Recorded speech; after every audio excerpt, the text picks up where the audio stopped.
တနေ့ကိုငှက်ပျောသီးတစ်လုံးပုံမှန်စားသုံးပေးမယ်ဆိုလို့ရှိရင်ရရှိနိုင်မဲ့ကျန်းမာရေးကောင်းကျိုး၅ချက်ကျွန်တော်တို့ငယ်ငယ်ကလူကြီးတွေအမြဲပြောတာကြားဘူးကြမှာပါငှက်ပျောသီးများများစားအားရှိတယ်ကျန်းမာအောင်ငှက်ပျောသီးစားပေးရတယ်ဆိုတာလေတကယ်လေငှက်ပျောသီးဟာကျန်းမာရေးအတွက်များစွာအထောက်အကူပြုသလိုတနေ့တာလိုအပ်တဲ့အာဟာရဓာတ်တွေကိုကောင်းကောင်းပေးနိုင်တဲ့အသီးတစ်မျိုးဖြစ်ပါတယ်ငှက်ပျောသီးမှာဗီတာမင် B ဗီတာမင် C ဆိုဒီယမ်ပိုတက်ဆီယမ်ကယ်ဆီယမ်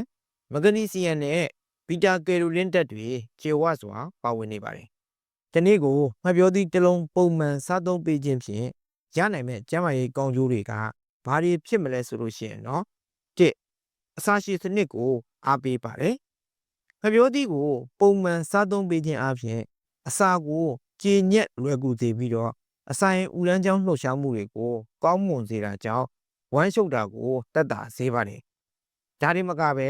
ခန္ဓာကိုယ်ရဲ့အကျိုးပြုဘက်တီးရီးယားတွေရဲ့ကြီးထွားမှုကိုအားပေးတာကြောင့်အစာရင်ဥလန်းချောင်းပုံမှန်ကျန်းမာစေပြီးတော့ပေါ်ပါသွက်လက်စေပါတယ်။နှစ်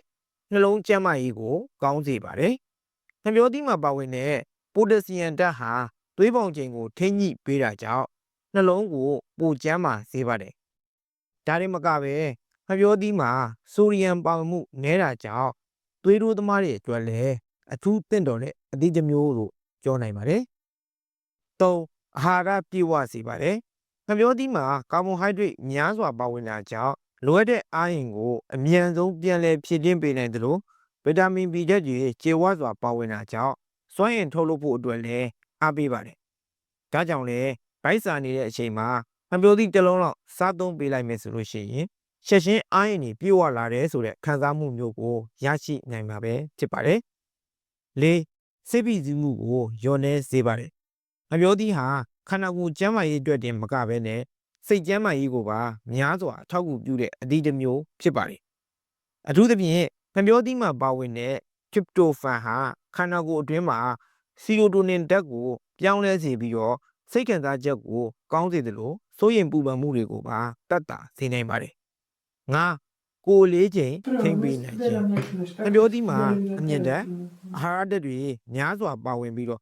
ကယ်လိုရီပါဝင်မှုနည်းတာကြောင့်ဝိတ်ရှနေတဲ့သူတွေအတွက်အသင့်တော်ဆုံးဖြစ်ပါတယ်။ဒါကြောင့်ငှက်ပျောသီးကိုတစ်နေ့တစ်လုံးပုံမှန်စားသုံးပေးမယ်ဆိုရင်ဝိတ်ကြခြင်းခီးတွေမှာလည်းပုံမလွယ်ကူစေမှာအသေးကြပဲဖြစ်ပါတယ်။ဒီအချက်တွေအပြင်ငှက်ပျောသီးရဲ့တခြားသောကျန်းမာရေးကောင်းကျိုးတွေအနေနဲ့မဂနီဆီယမ်နဲ့ကယ်ဆီယမ်ပါဝင်မှုကြောင့်အယိုးအဆစ်တွေကိုတန်မာစေတဲ့အပြင်